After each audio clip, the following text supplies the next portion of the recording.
வணக்கம் ஃப்ரெண்ட்ஸ். நம்ம ஊர்லலாம் மழை எப்படி பெய்யும் அது மாதிரி பார்த்தீங்கன்னா துபாயில் புழுதி புயல்ல சொல்லுவாங்க. அது வரைக்கும் நீங்கள் பார்த்துருக்கீங்களான்னு தெரியல. வாங்க இப்போ உங்கள்ட்ட அந்த வீடியோ காமிக்கிறேன். இப்போ நீங்கள் பார்த்துக்கிட்டு இருக்கிறது பேரிச்சம்பழம் மரம் எவ்வளோ வேகமாக காற்றுக்கு அசைது பாருங்கள். இன்னும் கொஞ்சம் நேரத்தில் மழை வரும்னு நினைக்கிறோம். அதால தான் இந்த மாதிரி ஒரு காற்று அடிக்குது. இதில் பார்த்தீங்கன்னா நம்ம பாலைவனம் பக்கத்தில் இருக்கிறதுனால அந்த மணல் மூட்டிலேருந்து எல்லாம் மணலெல்லாம் அப்படியே பறந்துக்கிட்டு இருக்குது.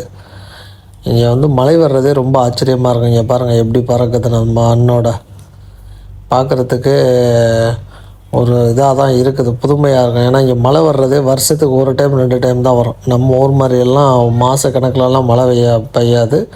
அதால் இங்கே மழை வந்துச்சு அப்படின்னா ரொம்ப சந்தோஷமாக எல்லாம் பார்த்துக்கிட்டு இருப்பாங்க.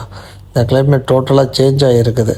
பாருங்கள், புயல் காற்று மாதிரி அடிக்குது. அப்படியே மரம்லாம் ஆடிக்கிட்டு இருக்குது.